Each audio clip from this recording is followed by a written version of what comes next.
See, in my line of work, you got to keep repeating things over and over and over again for the truth to sink in, to kind of catapult the propaganda. This is a quote by George Bush when talking about the Iraq War. Hi, I'm Oscar Gruber, and I did my literary review about propaganda to understand how propaganda, through the use of media, influences the initiation of war. This paper seeks to answer to what extent propaganda plays a role in our everyday lives, from the decisions we make to the beliefs we hold. Also, I attempt to answer the question whether we are at war with Iraq and other nations because of misinformation and agenda-based propaganda. Propaganda is the dissemination of information aimed at influencing the opinions or behaviors of people. As opposed to impartially providing information, propaganda in its most basic sense often presents information primarily in order to influence its audience. These messages present only one side of an argument and is often repeated continuously through these various media outlets.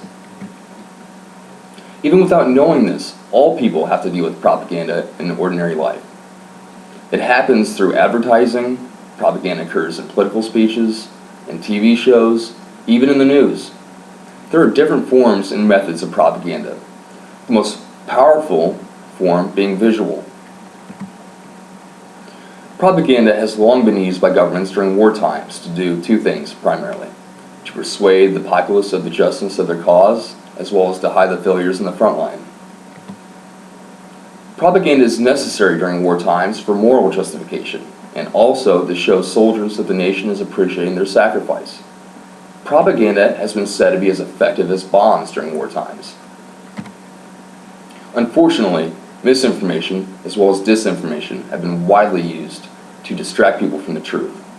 This is because propaganda often presents facts selectively to produce an emotional response rather than a rational response to the information being presented. Propaganda is one of the most powerful instruments in politics and is often used to form public opinion. The main idea of propaganda is to actively influence people's opinion and social mood. World War I was the first large-scale use of propaganda. During this time, large-scale campaigns were launched to sell war bonds and to promote support among American citizens. During this time, there were many instances of American news agencies reporting on atrocities that never even occurred. During World War II, Nazi Germany used an incredibly effective propaganda campaign in an attempt to spread ideas of ethnic superiority and to justify the genocide of its own people. The Nazi government effectively communicated through art, music, theater, films, books, radio, educational materials, and the press. Films in particular played an important role in disseminating racial anti-Semitism as the Nazi government controlled film production. Newspapers in Germany printed cartoons that used anti-Semitic caricatures to depict Jews. Radios were practically given away to broaden the number of people listening to the anti-Semitic messages over the air. In order to completely control the information received by the Nazi public, a form of very strict censorship was used. Nazi propaganda was so effective that by the end of the campaign, the majority of Germans agreed to the mass extermination of European Jews. America had a highly effective propaganda campaign of its own during World War II. Many propaganda posters were created during this time that encouraged support for the war. In fact, posters were the primary vehicle for these messages during World War II. A great example of this is the famous Uncle Sam, I Want You posters. These posters provoked a strong emotional response that rallied citizens and allies to the cause. The main objective of the campaign during World War II was to remove the commonly held view that the German people and the Nazi Party were separate entities. During the Cold War, the U.S. government produced vast amounts of propaganda due to a widely held fear of communism. Radio broadcasting was the most widely used media at this time and was used heavily for propagandistic purposes. These campaigns spread false news, information targeting communist groups. Propaganda campaigns are still being used today in America due to its overwhelming success. In America, public opinion plays an important role of controlling the direction and policy of the nation. So it's no wonder that propaganda is most widely used and effective here. Propaganda in the United States is spread through the use of TV, radio, and the press, as well as bumper stickers and posters. Unfortunately, disinformation is still being perpetuated to this day through the use of propaganda. Many news agencies have been accused of spreading propaganda on behalf of special interest groups.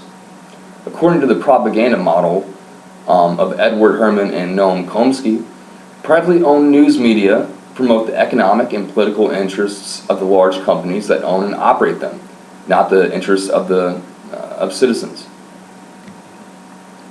Propaganda is being used to influence the invasion of other nations by America today.